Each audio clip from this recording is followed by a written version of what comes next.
Mejor de todo que he tenido la posibilidad de leerlo, junto a Pedro Portugal, a quien aprecio, admiro y respeto. Han presentado un gran trabajo sobre el indianismo, el catarismo, una mirada crítica. Esto fue el 2016, ¿no, Carlos? ¿Cómo estás? Qué gusto poder saludarte. Oye, por fin, bienvenido al programa. Gracias por venir. Bueno, muchas gracias, Jimena. Un saludo a los televidentes. Para mí es un gusto poder compartir algunas ideas, algunas reflexiones, algunos aportes que uno trata de hacer y pues agradezco la oportunidad. El trabajo con don Pedro Portugal, hicimos la investigación en el 2014, se publicó en el 2016, pero fue, creo, un esfuerzo que valió la pena. Claro que sí, y es una de las lecturas obligadas para este tiempo, en este proceso de cambio. Muchas gracias, Carlos. Carlos Mancusey es comunicador social de la Universidad Mayor de San Andrés, es miembro del movimiento indianista catarista, y hoy vamos a hablar de lo que hoy se habla, el surgimiento del Año Nuevo Aymara. El llamado Año Nuevo Aymara, al que ya después le fueron poniendo andino, amazónico, como tú lo has reflejado bien en tus trabajos, no nace como una iniciativa de quienes han administrado casi, y lo dices textual, hereditariamente el Estado boliviano, sino de entre quienes fueron racializados por ese mismo Estado y en esa condición desarrollaron sus iniciativas. Bueno, primera aclaración, fui parte del grupo Minca, Movimiento Indianista Catarista.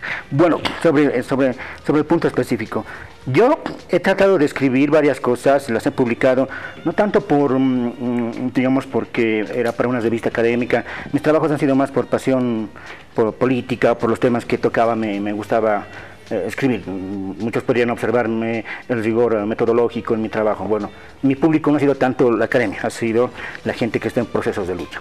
Sobre el tema del Año Nuevo Aymara, mira, yo te comento cómo nace mi inquietud sobre el asunto. Fue hace más de 10 años, no sé si fue el 2003 o el 2004, no lo recuerdo bien, pero fue una de las primeras veces que fui a Tiahuanaco. Habíamos recibido el sol, como se hace, como es costumbre. Hacía mucho frío, fuimos a buscar algo de comer con un par de amigos, yo quería una sopa caliente, había ahí las señoras del pueblo que vendían comida, vendían otras cosas, y bueno, hablando con una de las señoras que me había vendido algo de comer, yo le preguntaba cómo celebraban antes el Año Nuevo, ¿no? Y en la idea, yo, digamos, con la inocencia de saber cómo ella recordaba, cómo le contaba a su abuela, y así, esa era mi idea, inocente. Y ella me dio una respuesta que pues para mí fue muy desilusionadora, porque yo pensé que iba a encontrar ahí como que un conocimiento ancestral. Ella me dijo, pregúntales a los del museo, ellos deben saber porque ellos han estudiado. Es decir, que las personas del pueblo no sabían del tema y ellos suponían que los que sabían eran los del museo. Entonces esa para mí fue una primera pista. Después, el año 2006, si no me equivoco, salió un artículo, no recuerdo el nombre de la autora, un pequeño artículo sobre el tema del Año Nuevo Aymara, y menciona brevemente al movimiento universitario Juliana Pazza y a Rufino Paxi como protagonistas a inicios de los 80 de este proceso. Esa fue otra pista para mí. Y en este proceso de militancia que yo tuve dentro del indianismo, conocí a varias personas, y entre esas personas conocí a Moisés Gutiérrez, quien fue militante del movimiento revolucionario Tupac Katari de Liberación, el MRTKL, a mediados de los 80, y quien a finales de los 70 ingresa a la Universidad Mayor de San Andrés y conoce a Germán Choquehuanca, que también había ingresado a la universidad, a la carrera de filosofía, y juntos van a formar, van a reorganizar, van a refundar lo que fue el movimiento universitario Juliana Pazza, segunda generación. La primera fue a finales de los 60. Y en estas iniciativas que tuvieron los de la segunda generación del movimiento universitario Juliana Pazza estaba la de reivindicar una identidad y elementos simbólicos. Y se les ocurrió, esto lo cuenta Moisés Gutiérrez, discutir sobre temas de identidad, y señalaban, por ejemplo, que si los judíos o los chinos tienen un año nuevo, es legítimo que nosotros también tengamos un año nuevo. Y bueno, en ese calor, en ese tipo de iniciativas surge. A mí me gustaría puntualizar algo, pero importante.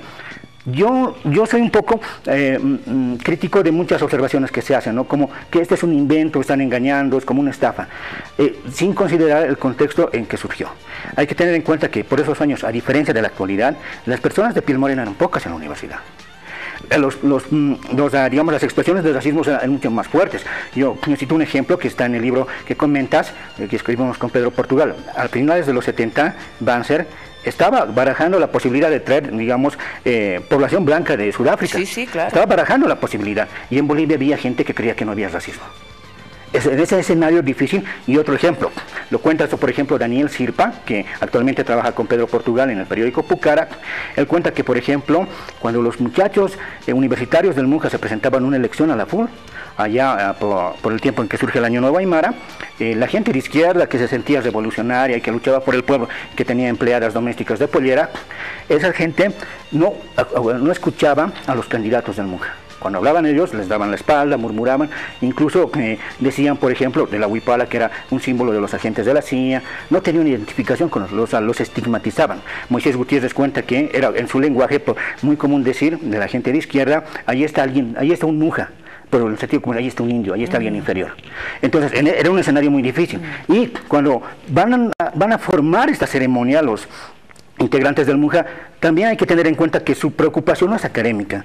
Ellos no están preocupados en el rigor, digamos, metodológico de determinar cuándo fue el Año Nuevo. Su idea es, fundamentalmente, lo que los mueve, ellos es generar una fuerza, un movimiento, un espacio de afirmación identitaria que permita a la gente de origen aymara afirmar su identidad, no sentirse avergonzado. Ahora uno les podría reprochar que no atinaron a hacer cosas, digamos, específicas, como por ejemplo, hacer una fiesta al sol cuando en aymara los meses se dicen en Paxis, mes, luna, el calendario lunar, pero le hacen un calendario solar. Sí. No había rigor, no era su preocupación el rigor. Lo que ellos querían era que la gente de origen aymara deje de sentir vergüenza y se atreva a organizarse políticamente para, por ejemplo, tomar la FUL, para estar en algún espacio de poder. En general fue eso. Bueno, entonces, esta celebración tendría sus orígenes a finales de los años 70. Te cuento que anoche estuvo Germán Choquehuanca acá con nosotros y él nos explicaba precisamente algo de esto. Surge precisamente como esta iniciativa, la que tú señalas, de este grupo de estudiantes indígenas aymaras, el movimiento universitario Julián Apaza Muja, y como parte de esa irrupción político-cultural del indianismo y el catarismo. Entre 1978 y el 79, Germán Choque había elaborado los primeros borradores de un calendario que nos lo mostró anoche y que recién logró publicar el año 1981 bajo el título de Marraguata. Ahí habla del calendario histórico indio, Quinto Sol 489. Lo interesante es, por ejemplo, que lo que hace Germán Choquehuanca es juntar dos palabras, una de aymara y otra quechua.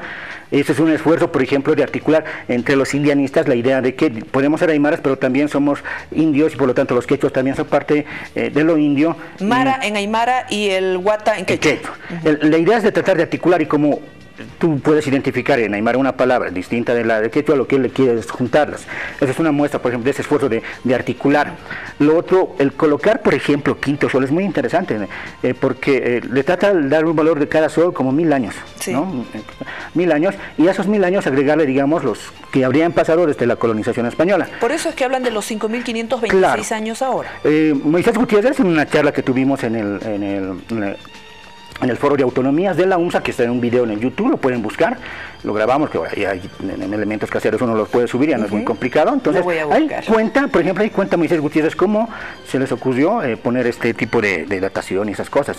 La idea era que ellos pensaron, discutieron todos estos temas y simplemente lo que hicieron es asumir que hasta el presente, hasta cuando ellos habían determinado hacer el Año Nuevo Aymara, pasaron, no le llamaron Año Nuevo Aymara, como es el nombre que le ponen, Año Nuevo Indio también le dicen, y hasta ahí habían pasado 5000 años y posteriormente agregar los años que le siguen. Bueno, eso es muy interesante, pero uno podría discutir, por ejemplo, que el estado más antiguo en América precolombinas, más o menos de hace 5000 años, es en Caral, son las costas de Perú. No había Tiahuanaco, no había, digamos, ni el estado inca. Sin embargo, como insisto, ellos, su preocupación no es el rigor, quieren darle valor. Hay un problema aquí que para mí hay que resaltar muchas cosas, uno no las puede escribir porque después tu artículo es muy grande y no se lee. Me da la impresión a mí, y coincidimos esto con otras personas, que en ese esfuerzo desde valorizar, de darle valor a algo que era menospreciado, tu color de piel, tu apellido, tu pasado, etcétera, uno termina volteando la tortilla, en el sentido de que primero era lo despreciado, ¿no? Digamos el color, etcétera, etcétera, y después aquello que ya no querías ser, quieres darle un nuevo valor y lo sobrevaloras. Entonces es lo máximo mi cultura, y empiezas a construir mitos que te permitan justificar esa idea, en tanto tú te estás pasando de una situación de autodesprecio, ¿no? Gente se cambiaba el apellido por esos años, digamos, quería negar su origen, buscaba, no lo vestía, digamos, a la hija con pollera porque no quería que sufra la discriminación de la mamá. Pasaban muchas cosas complicadas, que hoy no es como en ese tiempo. En ese proceso de valorizar, de formar, yo diría, desde hacer una dignidad mellada, una autoestima, uno empieza a crearse mitos. No ha pasado aquí, ha pasado solamente acá, ha pasado en otros lugares donde la gente ha sido discriminada por su color de piel. Entre los negros surgió la idea de que lo negro es bello. Bueno, aquí en el gobierno de Evo Morales todavía no hay lo indígena es bello, lo indígena todavía es interesante, es otra cosa, otra cultura, pero no se ve todavía como belleza. Pero lo que yo quiero destacar es que es en ese esfuerzo, desde hacer una autoestima, y para mí es importante esto, no tanto por el hecho concreto de que el año nuevo no sea preciso el año nuevo que crearon ellos, sino porque en un movimiento político la gente no va a hacer acción política si no cree en sí misma. Sí. La gente que se desprecia no va a salir a menos que la coerciones, que le des fichas, etc., o que no crea en esa lucha. Y para que una gente empiece a luchar por su origen, reivindicar, digamos, un proceso en el que vaya escalando diferentes espacios y demás, pues la gente tiene que empezar a creer en sí misma. Y muchas veces se cae en la idea de idealizarse uno para poder actuar. Es un paso. Los indianistas fueron una parte eso, idealizar al indio para que el indio empiece a creer en sí mismo. Pero eso es un límite porque hasta cierto punto tú te vas a dar cuenta que no basta la idealización y cuando te chocas con eso tienes que ir un poco más allá. Yo lo ubico también en ese aspecto al Año Nuevo Aymara como uno de esos procesos de construcciones simbólico-culturales que permitan a los aymaras reconocerse como, digamos, como un pueblo, con una historia, con un pasado, pero que tiene sus limitaciones porque empiezas a hacerte como cierta fantasía sobre el pasado. Wow. La intención de justificar la celebración de un año nuevo propio, inspirado en el Inti Raymi, que se celebraba en el Incario, y que en la primera mitad del siglo XX fue recuperado incluso por antropólogos del Cusco. Sí, sí. Mira, yo recuerdo haber estado en Cusco. Bueno, yo he viajado vendiendo libros, por ejemplo, yo pongo mi nylon, ponía ya, cuando era activista mi nylon, ponía ahí libros, fotocopias, de las cosas que yo exponía también de los libros, ¿no? Entonces yo sí pagué varios viajes, no me fui muy lejos, me fui a Puno, a Tacna, a Arica, al norte de Argentina, y llegué hasta Cusco, y en ese trajín conocí a varias personas que también estaban en cierto activismo sobre estos temas. Y ahí fue una persona mayor, bastante, por su lenguaje entendido, por los datos que te daba con fechas, muy entendido en temas de análisis político, y que además era periodista y trabajaba en una radio en Sicuani, Cusco. Y él me contaba que precisamente yo le comentaba del Año Nuevo Aymara y él luego me empezó a comentar. Y en Cusco pasó esto. No recuerdo los nombres de los antropólogos, pero me los dio, ¿no? Tales personas se reunieron y buscaron, digamos, revalorar lo que fue la cultura inca. Y este es un proceso que no solo se ha dado acá, siempre ha habido la idea de revalorizar lo de las personas negadas, las personas discriminadas, ¿no? Revalorizar la cultura negra, revalorizar, etcétera, etcétera. Es algo muy común, no debería extrañar. Lo que me parece a mí importante es que no tengamos por una parte ni miedo a ver ese tipo de historias que, digamos, deshacen mitos que hemos creído fervientemente, no, yo voy a recibir el Año Nuevo Aymara porque creo en ello, ni tampoco caer en la otra idea tonta de descalificar que esto es una mentira, no. Todo, al final de cuentas estamos, por ejemplo, en un medio de comunicación que se lo inventaron, no existía hace tiempo. Bueno, por ejemplo, los jeans no existían, lo inventaron. Todo lo que tenemos socialmente lo inventamos, es una creación, tiene su función, se puede explicar. Yo creo que hay que aceptar eso, ¿no? Que todos son construcciones, las construimos en ciertas situaciones. No me voy ni por la descalificación, ni tampoco me llega a mí una desilusión porque el tema no sea milenario. Finalmente, Carlito, esta celebración ha ido posicionándose. Ya ves, has visto la unidad móvil, ya has visto cómo gobiernos centrales, departamentales, municipales están manejando este tema. En un tiempo, hablemos del multiculturalismo, se vuelve en la referencia ideológica máxima para el trato con los otros, en el caso de Bolivia para con los indios. ¿Esta política de la diferencia ha ganado terreno? Totalmente. Pero yo creo que está en crisis. Primero, lo que yo diría que, por ejemplo, en los años 60 y 70, los indianistas no se pensaban como minorías étnicas. Ellos estaban pensando en la gente del campo, pero en la gente que migraba. Porque los indianistas fueron migrantes. La reivindicación por la identidad no nace en el área rural.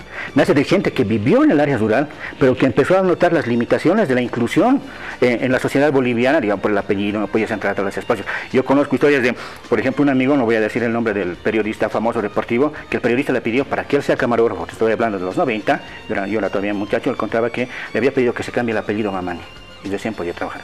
Bueno, entonces, fue ese proceso que, digamos, los indianistas trataron de enfrentar. En los 80 esas reflexiones se van a ir al basurero, ni se habían considerado, y se van a empezar a aceptar líneas dictadas por organismos internacionales sobre que el problema indígena es de minorías étnicas, ¿no? Y además, ¿qué es la diferencia? Peor aún, se va a entender a los indígenas como seres mágicos, que tienen contactos con el cosmos, etcétera, como si una persona en el lago Titicaca, cuando hay una inundación, no sufriera nada, porque supuestamente vive bien, se complementa con la naturaleza, o cuando en el Chaco hay sequía. Entonces, ciertas ideas que parecen ser una forma de defender la cultura indígena terminan encubriendo una situación histórica de sometimiento, de discriminación. Yo diría que en la actualidad eso se está cayendo y se nota. Para mí, yo diría que ya no es un factor de cohesión política central lo étnico, lo fue. Del 2000 hasta ciertos años del gobierno de Evo Morales. Eso en la actualidad pasó. Y yo más bien diría que en la actualidad lo que se cae es esa imagen de lo indígena. Eso no quiere decir que sea importante la presencia de la gente considerada no indígena en las ciudades. Por ejemplo, la universidad es inentendible sin ese posicionamiento de los migrantes. La entrada universitaria se instala en los 80. Cuando los migrantes se van posicionando en la UNSA. Antes no había entrada universitaria. El caporal surge de migrantes aymaras en el barrio Chijini. ¿No? O sea, no es que para mí algo que hay que quitarse en la mente, considerando esto del Año Nuevo Aymara en general y de otros aspectos, es que los indígenas son gente que está aferrada a su cultura y, digamos, no es ajena al cambio. No. Yo no podría ver seguramente un español o los españoles montando caballo y piteando armaduras. No, eso habrá sido hace 500 años. Hoy son distintos. Nosotros también somos distintos, no somos como hace 500 años. Los japoneses son distintos, no son como hace 500 años. Vernos históricamente como somos, y yo cesaría con esto. Lo importante de un pueblo no es cómo se repite su cultura como si fuera una pieza de museo. Eso es la tara del turista, busca piezas de museo. Lo importante de un pueblo es la capacidad de rehacerse y de resignificar su cultura, afrontando una situación concreta donde tiene los retos que van afrontándolos. Hoy día vemos a la gente considerada indígena en la ciudad, muchas veces no ha pedido ni apoyo, ahora tienen casas, les llaman cholets gigantescas, son expertos en eso. En la universidad mucha gente de origen aymara, son los que tienen mejores notas, no están esperando reconocimiento étnico, se van posicionando. Yo creo que había que dejar de ver a los indígenas como víctimas y ver su capacidad de transformar esta sociedad. Carlos, qué gusto conversar con vos y qué gusto que la gente te haya escuchado. Gracias. Muchas gracias a vos por venir, un placer de verdad. Gracias. Gracias. Carlos Macuzaya acompañándonos, comunicador social de la Universidad Mayor de San Andrés, miembro del movimiento indianista catarista. Y bueno, espero que hayan disfrutado de esta entrevista tanto como yo. Nos vamos a ir en este momento hasta nuestras menciones especiales que siempre...